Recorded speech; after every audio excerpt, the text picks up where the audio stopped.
Do you really think I'm beautiful? Honey, hush. Gorgeous, confident, high self-esteem. Don't have to depend on the man to buy her things. She got her own job and got her own car, and she ain't Hollywood, but I promise she's a star. And yeah, she ain't in the drama. I like good food, that's my fitness problem. And yeah, I like to snack.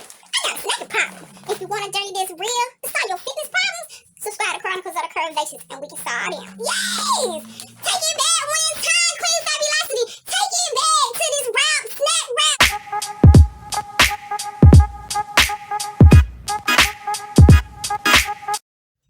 What it is though. Oh, what's up? You know this Curvy Queen keeps in touch, and this your girl Asia Paris, aka Queen Fabulosity. You're not tuned in to Saturday. Sister, sit down, but I ain't got my sister though. So I'm just sitting down. Yeah. And today we're gonna talk some real stuff. Some real stuff. And you know, I always tell y'all just about everything. I'm the Curvy Queen to tell y'all just about anything. And so you're going to see two clips in here. One, when I just started, I was like weeping in the presence of God because God is showing me. You know what I'm saying? He's showing me myself. And so, allow me to reintroduce myself. I'm Asia. Oh yeah, I'm just joking. So he is reacquainting me with me. And I'm falling in love with him all over again. And as I fall in love with him, he's allowing me to love myself and teaching me how to love me. You know what I'm saying? And y'all know I've been talking about, oh, my new boo, he on the potter's wheel, God doing this and this and that. And he's going to love me. You know what I'm saying? He's going to be able to accept me. I was thinking about some of the stories that I told this April. April was self-awareness month, and honey, did I get aware of myself. I faced some of the hurts that I had, the promiscuity caused me, you know what I'm saying? Some things that violated me, I faced it. I faced my snacking problem. Yeah, I got a snacking problem.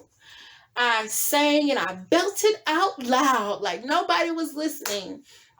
I picked up a favorite book that I always want to read. And the book that I picked up was the book. Oh, yes. I got back into the book this month.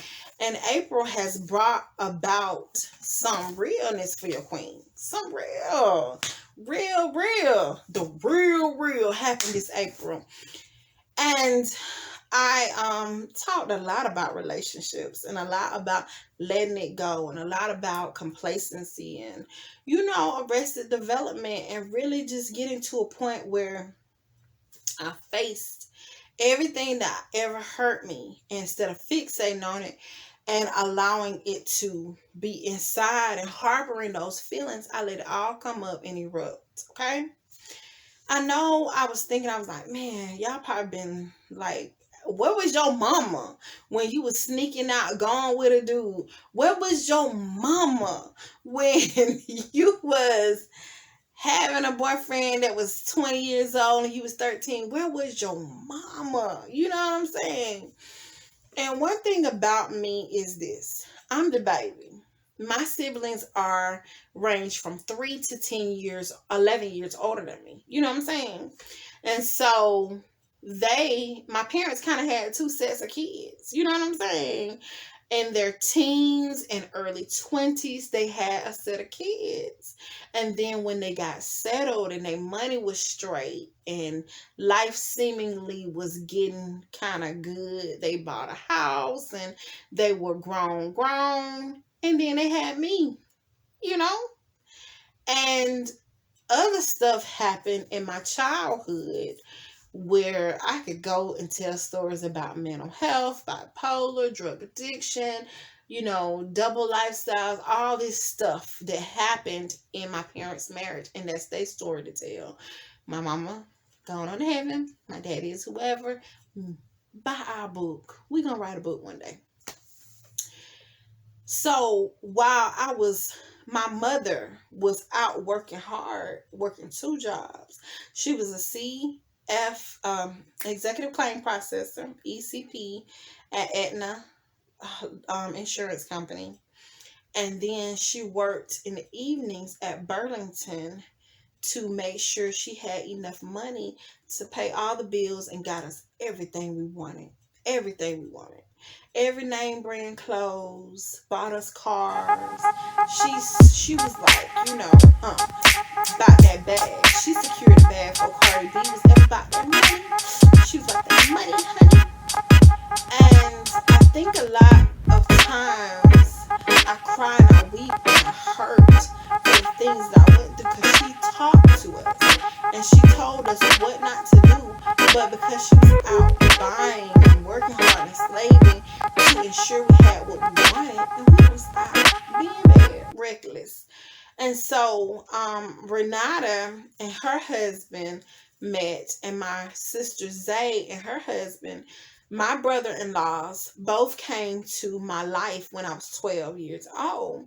And so when they came, my sisters went with their husbands. Now they're their husbands. They were their boyfriends or whatever then. And my brother, he was in the Navy. You know what I'm saying? He was away in San Diego. And my older brother was in Fayetteville. You know what I'm saying? He was with his wife, my late sister-in-law, and now he's remarried. He was a widow, now he's remarried. And so my siblings were married with children. My mama was saved and doing the best she could, and by the time she had me, the rules and the structure and the rigidity she had with them, she kind of loosened up the reins a little bit with me on certain things. Not about God. She was like, church, church, church, God, God, God. But she gave me the keys to that Hyundai and she trusted me to do what I said I was going to do. I didn't always do what I was supposed to do. So that's how I got into some of these shenanigans that I be telling y'all about on the channel, because I was deceptive, honey, and I just did what I wanted to do. But this one right here is for me. A real sit down with myself. As I'm ending April Awareness Month, I just laugh at myself how I ran away from that guy because of the fact that I and my daddy was talking. He was like, as you never really had no real relationship with no man that had a true potential to be a marriage. You've always had just bull job relationships. I was like, well, how you gonna say that, Daddy? I've been in a relationship for 5 years, blah, blah, blah, blah. And he was like, name one. He was like, we ain't talking about Maurice because everybody know that story. Name me one other person that was a real viable candidate that could be your husband. And I named the person that I told y'all about that I liked him. He was like, he don't count neither because he was a con artist. He was a this, he was a that. That's why your pastor didn't want you to be with it. Because my daddy, he don't sugarcoat with me. He be telling me the real. The real. I'm like, Daddy, why you had to call the man a con artist? You know what I'm saying? But anyway, I digress. But he was the closest to a real man, because at the time I might have been like 27 and he was like 41 or 42, and he was on a rebuild in his life. He had just did a bid. All these dudes be doing a bid. I love me a D-boy. He was a thug. I love thugs. I'm like Trick Daddy. What? How did Trick Daddy's song go? Baby, cause I'm a thug. Yeah, I love me some thugs. Roughnecks. Yes. I gotta get that out my spirit. And so I'm just trying to tell you, honey, it's gonna make sense in just a few moments. So I like the fact that he would hustle. He did whatever. He broke bread with me. He made sure I had hair. We went in half on some things. We drove cross town. Crossed the country together in terms of we traveled together. We went places. He we had adventure, we snuck, we talked, we laughed. He did his thing, and while he was doing his thing, he talked to me or whatever. But I have to give it to my daddy. Even with him, he had a baby's mama that he loved and respected. She's gone on to be with the Lord. R.I.P. I digress. But I remember sitting up in the hotel room with him while he called to check on his daughter and being quiet as a mouse. While he's like, Santa's gonna do this and Santa's gonna do that. And he was the daddy, whole daddy to her, and loving her. And she's laughing and he's laughing like a goofball with his baby and everything. And, you know, talk to the baby mama, send you this money, we're gonna break this bread, we're gonna do this. Then now he put all that to the side. Now let's do what we do. You know what I'm saying? Jingle my bells for Christmas. Jingle my bells. But I always had to be the Christmas Eve and never Christmas Day. Maurice, he was the only person who broke all the rules. Like, he didn't care. It could be her birthday, it could be Mother's Day, it could be whatever. If I wanted to be with him, that's how it was going to be. He put everything down for me. Now, as I look back as a woman, as a 20-year-old, 21-year-old, that was very selfish to say, oh, I'm pregnant. It's Mother's Day. You want to be with me? It's Mother's Day. You know what I'm saying? I know I ain't pushed yet, but it's Mother's Day. Mother's Day. I'm just joking. Y'all know I'm a fool. But he came. You know what I'm saying? And no matter what, he did it. And now it's like when you grow up and you mature and you become aware of yourself, you can look back at some stuff that you did and you can be like, that was trifling, that was deceptive, that was not of God. You laughed and you were happy at someone else's expense. You got joy and you got glee off of someone else's pain or someone else's hurt. Being a side chick chronicles being a mistress, having a person to know like, oh yeah, he gonna pay your bills, he gonna do this, he gonna do that. That ain't never fun, because at the end of the day, when the wife, the baby mama, the whoever calls, they're gonna put down you. You know what I'm saying? Put you to the side to go and adhere to the children, adhere to whatever the needs of the family are. Yeah, they're going to pay your bills, but after they have paid the bills of the main woman. You know what I'm saying? Now, don't get it twisted. I've been a side chick, a main girl, or whoever, but never a wife. And to me, that is important. That means something. That's sacred. If you look in the Bible, that was the first, because you know the social pillars. There's 5 social pillars of a society or a community, and the first social pillar is that of marriage. Isn't that something?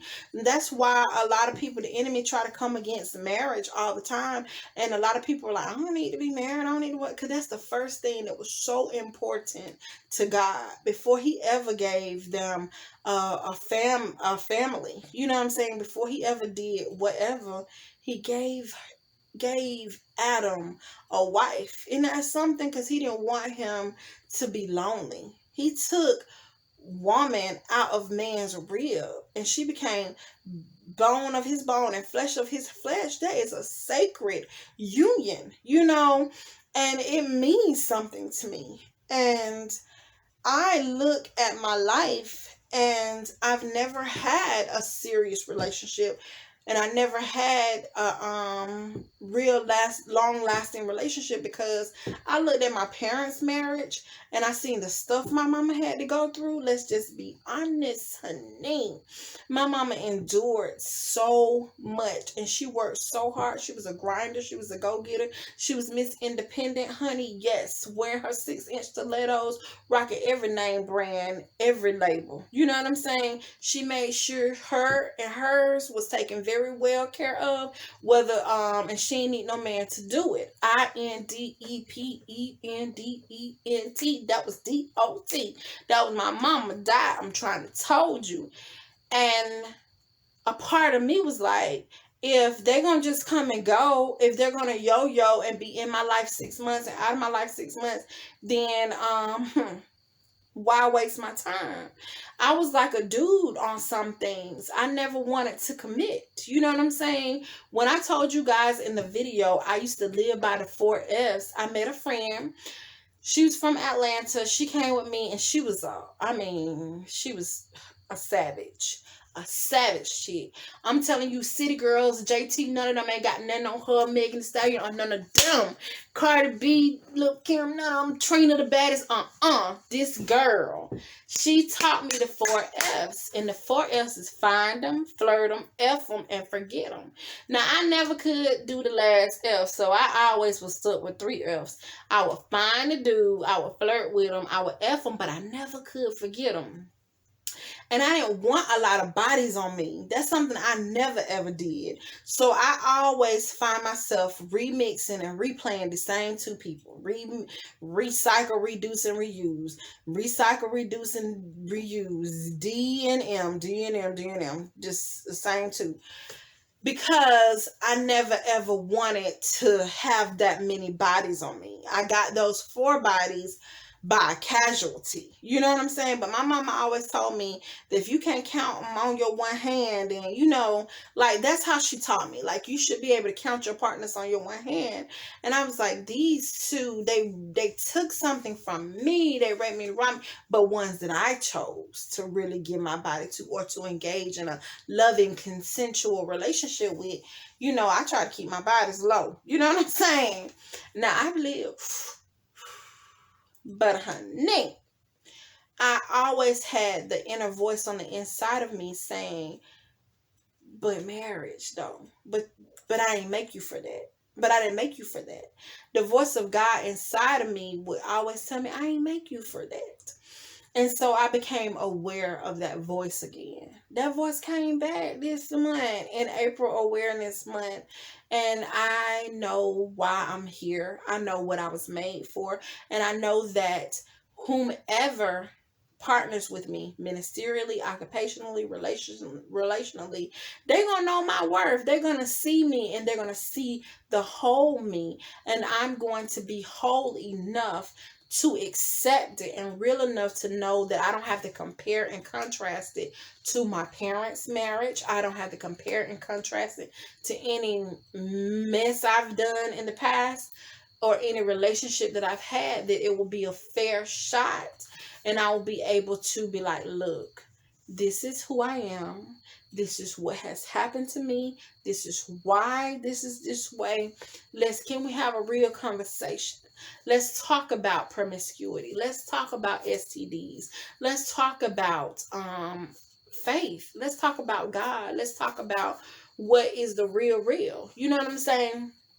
And I ran down on the plug twice, because I was like, how am I going to have this conversation with him about,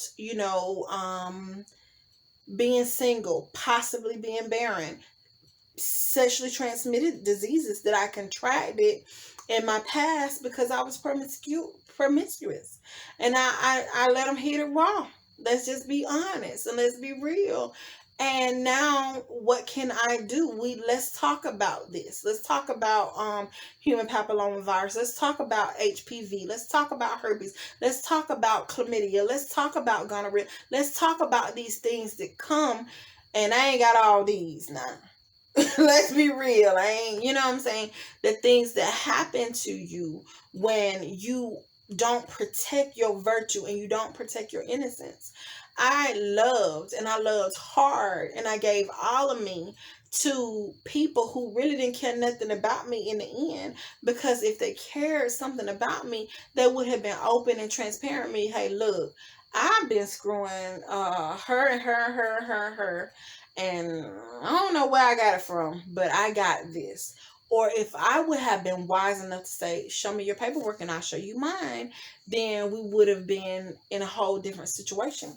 And so now, because I didn't do that, I have, bridges to cross. I feel like I was talking to one of my exes, and I was like, I feel like I'm damaged goods now. I knew that Maurice knew me. He loved me. He knew what I had been through. He gave me what I had before, and he knew my situation. So how can I openly and transparently have that conversation with another man? I feel like damaged goods. And the guy, he was like, that's just not the case. That's not the case.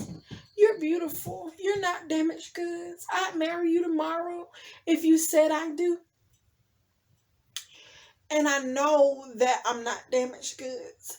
And I know that God has that one true person for me. But that's a hard conversation to have with someone, because I'm having to face choices as a middle-aged woman that a little girl made, that was uninformed and unaware. And now that I am aware, I have to live with and deal with the decisions that I made. Like, what's her name? I've been thinking about this all week. And now that I've been thinking about it, I can't get it out of my mind. I can't think about Goldilocks. Because I have a little full-size bed. And every time I lay in my bed and I pull my cover up, I be like, and this bed is just right. The bed Maurice used to have is a king-size bed. The bed Ariana and Caleb had, they were queen-size beds. But I have a little full-size bed in my room. And I remember when I went to buy my bed, and everybody, my sister was like, why are you so happy to have this bed? When I went to the store that day, and I spent that $300, and I bought this bed, that was me getting free. I was in a hostage. You just don't know what I was going through. For me to have my own room and to have my own bed, it was just right for me, because I was breaking free. I was breaking free from everything I had gone through. And I'm not talking about him. It is not him. It's the spirit. Everything that I went through, I was breaking free from. The bed, the sheets, the stuff. I just needed to have my own space and to be free from everything I went through from 2014 to 2021. And after these 7 years, it's complete. All the bondage, all the hurt, and all the shame. And now I cry because I'm talking about it. I'm free. I'm nobody's side chick. I'm nobody's mistress. I'm in nobody's situationship. It's not complicated. I can just be me. And as I heal and as I talk about it and as I release and I let it go, then I won't run away from the next guy who try to holler at me, because I'll be ready. I'll be ready. My sister was like, just make yourself a good thing. Make yourself that good thing. And then they'll come. And I know it. And I know it. I am a good thing. I have a lot to offer and have a lot to bring to the table. But sometimes you can have a gourmet dish. It can be so delectable, but if it's not appetizing and appealing to the eyes, and the plate is not garnished, and you don't clean off the plate.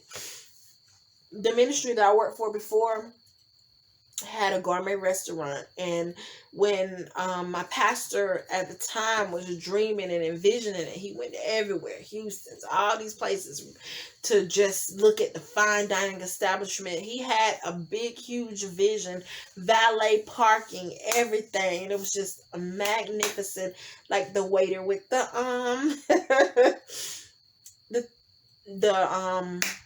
I can't think right now.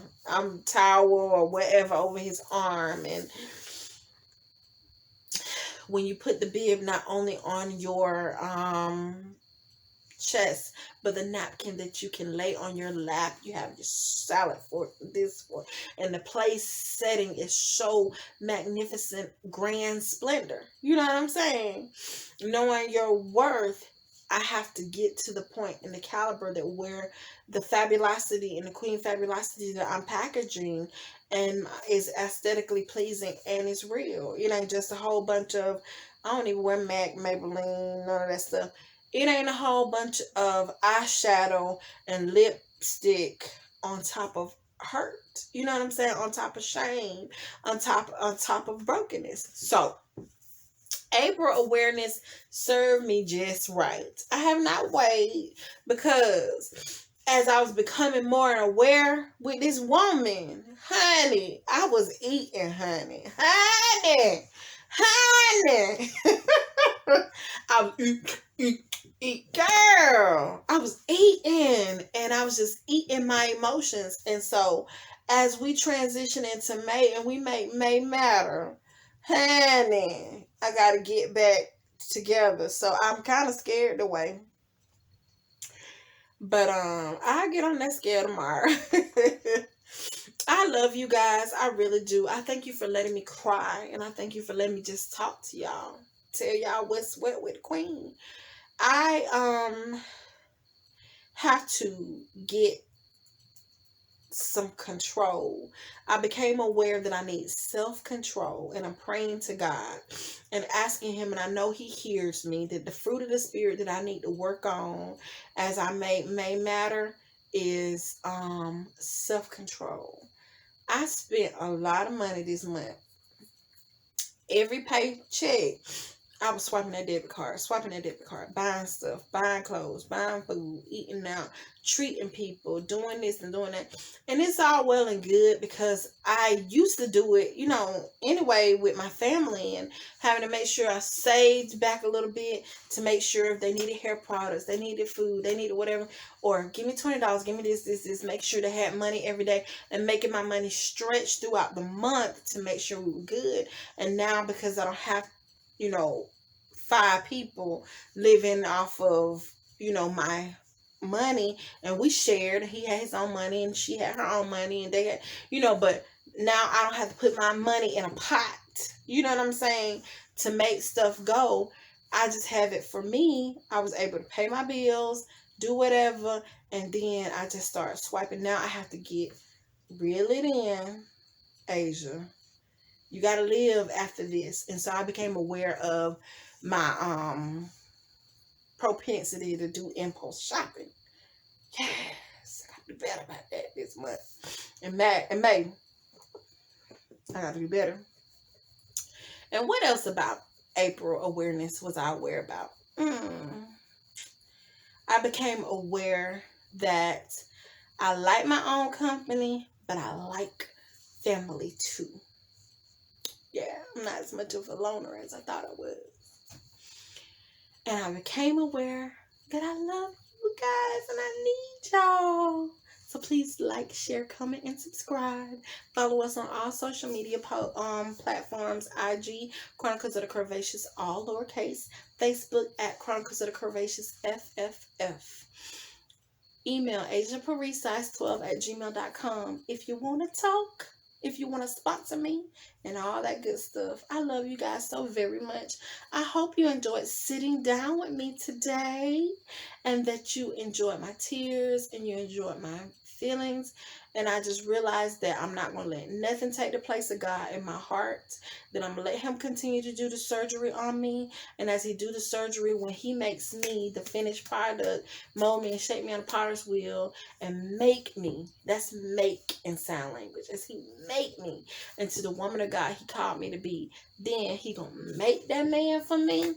And we're going to be not only just best friends, but we're going to be husband and wife. And it's going to be forever. And ever. Yeah, honey. I love you guys. I really do. Thanks for rocking with your girl. Rocking with your girl. If it's the Lord's will, I'll see you tomorrow. But in the meantime, embrace and enjoy your journey. Goodbye for now.